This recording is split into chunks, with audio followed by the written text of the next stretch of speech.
Hi friends, welcome to colourful Aari. இன்றைக்கி நம்ம வீடியோவில் என்ன பார்க்க போகிறோம்னா சீடிங் ஸ்டிச் எப்படி போடுறது அப்படிங்கிறத பார்க்கலாம். இப்போ இந்த மாதிரி ஒரு ரவுண்டான ஸ்பேஸ்க்குள்ளே சீடிங் ஸ்டிச்சை எப்படி போடுறது அப்படிங்கிறத பார்க்கலாம். ஃபஸ்ட்டு நான் அவுட்லைன் வந்து சில்வர் கலர் பீட் வந்து கொடுத்துக்கிறேன். அதுக்கு நான் normal thread white colour thread தான் வந்து எடுத்துருக்கிறேன். சிங்கிள் த்ரெட்டை வந்து எடுத்துக்கோங்க. ஃபஸ்ட்டு நான் இங்கேருந்து த்ரெட்டு வந்து மேலே எடுத்துக்கிறேன்.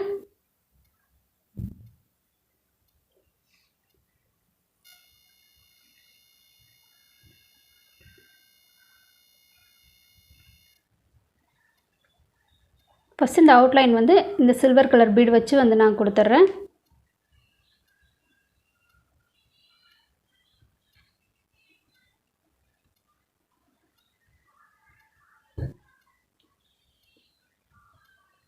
பீட் கொடுக்குறப்ப ரொம்ப நெருக்கமாக கொடுங்க.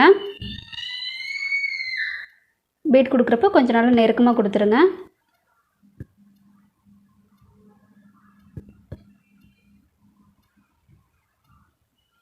இந்த மாதிரி நம்ம ரவுண்ட் ஸ்பேஸ்லலாம் கொடுக்குறப்ப வந்து ஒவ்வொரு பீடாக தான் வந்து கொடுக்கணும். டபுள் பீடு வந்து கொடுக்காதீங்க. அப்போ தான் வந்து அந்த ஷேப் வந்து கரெக்டாக வந்து வரும்.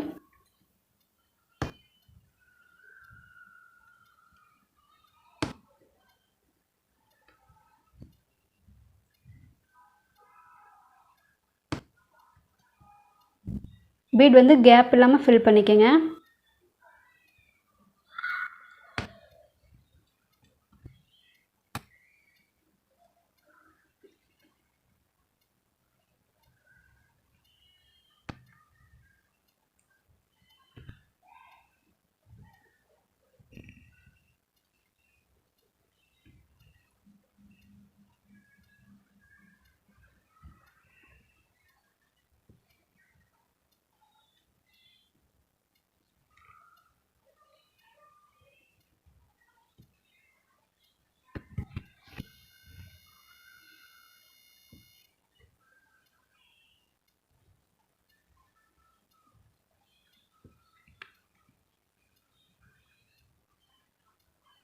இப்போ இங்கே வந்து நாட் போட்டுக்கலாம்.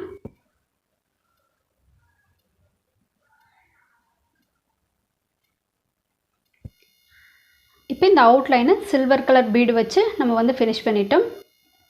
இப்போ நான் பர்பிள் கலர் ஜர்தோசியை இந்த மாதிரி சின்ன சின்ன பீஸாக ஒரே சைஸில் வந்து கட் பண்ணி வந்து எடுத்துருக்கிறேன். நார்மல் நீடில் சேம் கலர் வந்து த்ரெட் வந்து எடுத்துருக்கிறேன். ஃபஸ்ட்டு ஃப்ரேமுக்கு கீழே இருந்து வந்து த்ரெட் வந்து எடுத்துக்கலாம்.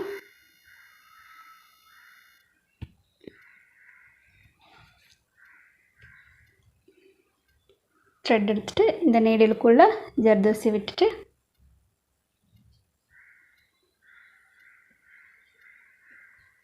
இந்த மாதிரி எண்டு வரைக்கும் கொண்டு வந்துட்டு நம்ம எடுத்த இடத்துல இல்லாமல் கொஞ்சம் தள்ளி அதுக்கு பக்கத்தில் குத்துங்க. கீழே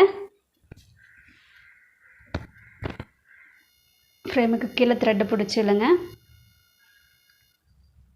எடுத்திங்கன்னா இந்த மாதிரி ஒரு லூப் மாதிரி வந்து மேலே வந்து விழுகும்.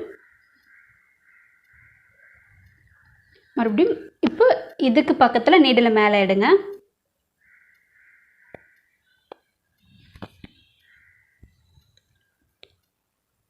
ஃபஸ்ட்டு நம்ம இந்த ரவுண்ட் ஷேப்பில் வந்து ஒரு ஃபுல்லாக இதே மாதிரி லூப் போட்டு வந்து ஃபில் பண்ணிக்கலாம்.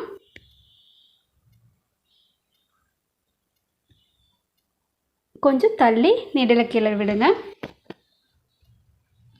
எடுத்த இடத்துலையும் வந்து கீழே விடக்கூடாது. கொஞ்சம் தள்ளி நீடில் கீழே விடுங்க.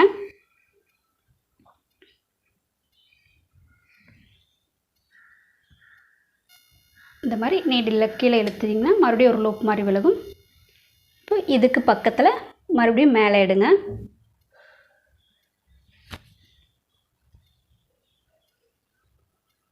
மேலே எடுத்துகிட்டு ஒரு ஜர்தோசியை கட் பண்ணி வச்சுருக்கிற ஜர்தோசியை நீடில் இந்த மாதிரி எடுத்துக்கோங்க.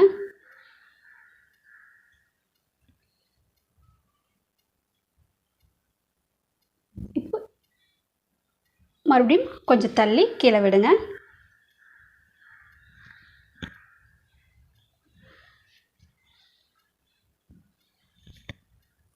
இந்த மாதிரி கீழே விட்டிங்கன்னா இந்த மாதிரி இன்னொரு லூப் மாதிரி விலகும். இப்போ மறுபடியும் இதுக்கு பக்கத்தில் இருந்து நீடில் மேலே எடுத்துக்கலாம்.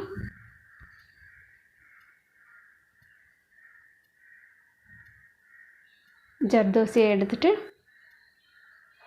மறுபடியும் கொஞ்சம் தள்ளி கீழே விடுங்க. எடுத்த இடத்துலையே விடாமல் கொஞ்சம் தள்ளி கீழே விட்டிங்கன்னா அந்த லூப் வந்து கரெக்டாக விழுந்துடும். இப்போ இந்த மாதிரி கொஞ்சம் இப்படி மேலே எடுத்து விட்டுட்டு இப்படி கீழே இழுத்திங்கன்னா கரெக்டாக வந்து விழுந்துடும். இந்த மாதிரி நீடில் மேலே வர்றப்போ அந்த மாதிரி ஒரு நீடில் வச்சு மேலே இழுத்துட்டு கீழே இழுத்திங்கன்னா கரெக்டாக இருக்கும்.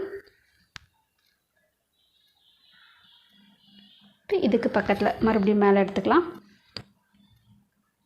ஜர்தோசி வந்து எல்லாம் ஒரே சைஸில் வந்து கட் பண்ணி எடுத்திங்கன்னா எல்லா லூப்புமே வந்து ஒரே மாதிரி கரெக்டாக இருக்கும்.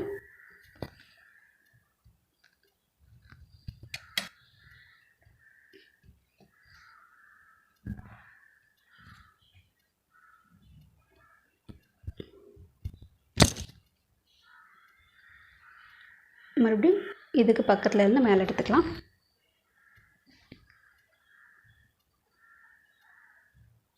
இந்த ஃபஸ்ட்டு ஒரு லைன் மட்டும் இந்த ரவுண்டான ஷேப்பில் கரெக்டாக வந்து ஃபில் பண்ணிக்கலாம். அப்போ தான் வந்து ஃபினிஷிங் வந்து கரெக்டாக இருக்கிற மாதிரி இருக்கும்.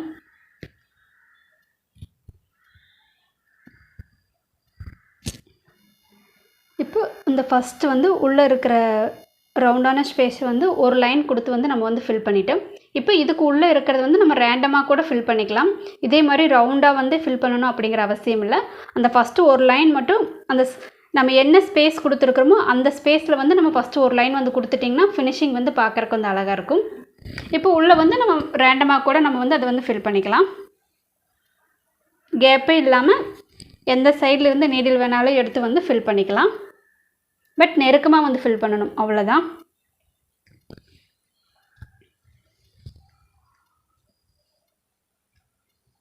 இந்த மாதிரி நம்ம ரேண்டமாக கூட நம்ம வந்து ஃபில் பண்ணிக்கலாம்.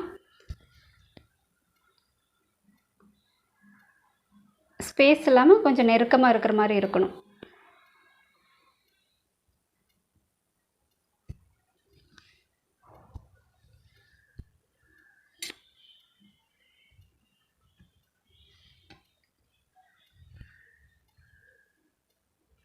எங்கெங்கெல்லாம் கேப் தெரியுதோ அங்கெல்லாம் நீடில் மேலே விட்டு ஒரு ஜர்தோசி கொடுத்துட்டு கீழே கொடுத்து ஃபில் பண்ணிக்கலாம்.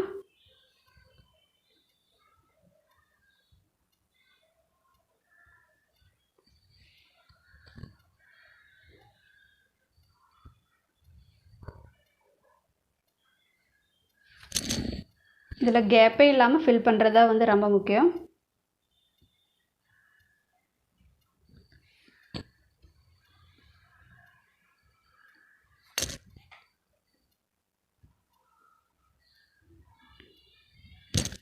இந்த மாதிரி மேலே சிக்கி விழுகிற மாதிரி இருந்துச்சுன்னா மேலே ஒரு நீடில் வச்சு அதை சரி பண்ணி விட்டுட்டிங்கன்னா வந்து கரெக்டாக வந்து வந்துடும்.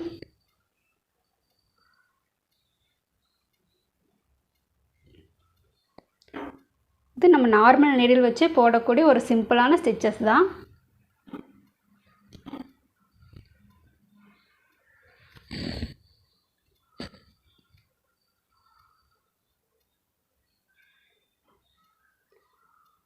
அந்த ஃபஸ்ட்டு ஒரு லைன் மட்டும் நீங்கள் கரெக்டாக கொடுத்துட்டிங்கன்னா போதும். ஃபுல்லாக வந்து நம்ம ரேண்டமாகவே வந்து ஃபில் பண்ணிக்கலாம். அதே ஆர்டர் மாறாமல் தான் ஃபில் பண்ணணும் அப்படிங்கிறது கிடையாது. இந்த மாதிரி சிக்கு விழுகிற மாதிரி இருந்துச்சுன்னா இந்த மாதிரி நீடில் வச்சு மேலே தூக்கிட்டு கீழே இழுத்துட்டிங்கன்னா அது வந்து கரெக்டாக வந்துடும். இன்னும் எங்கெங்கெல்லாம் கேப் தெரியுதோ அங்கங்கெல்லாம் நீடில் விட்டு ஒரு ஜர்தோசி வச்சுட்டு ஃபில் பண்ணிங்கன்னா கேப் வந்து கம்ப்ளீட்டாக வந்து ஃபில் ஆயிரும்.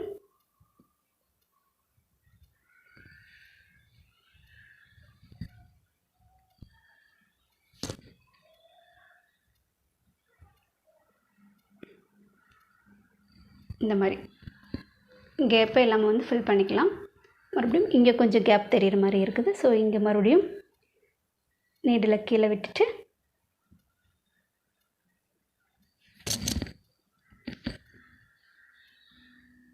இன்னொரு ஜர்தோசி கொடுத்து நம்ம இதுக்கு பக்கத்துலேயே கீழே இறக்கிக்கலாம்.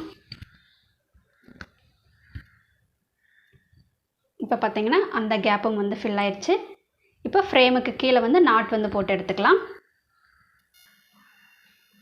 இப்போ இதை ஃபுல்லாக நெருக்கமாக வந்து ஃபில் பண்ணியாச்சு. கேப்பே இல்லாமல் ஃபில் பண்ணணும். அவ்வளோதான். ரொம்ப சிம்பிளான ஸ்டிச்சஸ் தான். நார்மல் நீடில் யூஸ் பண்ணி வந்து நம்ம ஒரு ஸ்பேஸை வந்து ஃபில் பண்ணிக்கலாம். இதை வந்து சீடிங் ஸ்டிச் அப்படின்னு சொல்லுவாங்க. இது வந்து நம்ம இந்த மாதிரி ஒரு ஸ்பேஸில் தான் அப்படிங்கிறது இல்லை, ஒரு ஃப்ளவர் மாதிரி கூட நம்ம வந்து இதே ஸ்டிச்சஸை யூஸ் பண்ணி நம்ம வந்து கம்ப்ளீட்டாக வந்து ஒரு டிசைன் பண்ண முடியும். ரொம்ப சிம்பிளான ஸ்டிச்சஸ் தான். பட் இன்னும் கொஞ்சம் வந்து டைம் வந்து அதிகமாக எடுத்துக்கிற மாதிரி இருக்கும். ஏன்னா நார்மல் நீடில் வச்சு நம்ம வந்து ஒர்க் பண்ணுறங்காட்டி கொஞ்சம் டைம் எடுக்கிற மாதிரி இருக்கும்.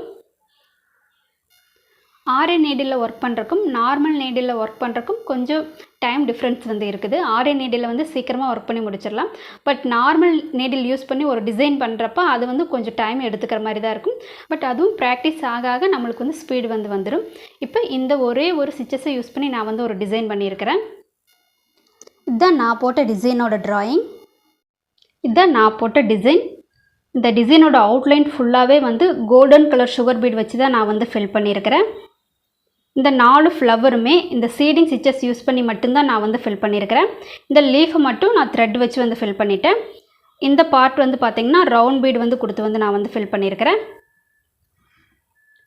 நார்மல் த்ரெட் யூஸ் பண்ணி தான் வந்து இந்த சீடிங் ஸ்டிச்சஸை நான் வந்து ஃபில் பண்ணியிருக்கிறேன். ரொம்ப சிம்பிளான ஸ்டிச்சஸ். எல்லோரும் ட்ரை பண்ணி பாருங்கள். டிசைனோட ட்ராயிங்கும் இந்த டிசைனையும் பிளாகில் அப்லோட் பண்ணுறேன். அதோட லிங்க்கு கீழே டிஸ்கிரிப்ஷனில் கொடுக்குறேன். செக் பண்ணி பாருங்கள். எல்லோரும் ட்ரை பண்ணி பாருங்கள். இந்த வீடியோ பிடிச்சிருந்தா லைக் பண்ணுங்கள், ஷேர் பண்ணுங்கள், மறக்காமல் சப்ஸ்கிரைப் பண்ணுங்கள். தேங்க்யூ ஃபார் வாட்சிங். பாய்.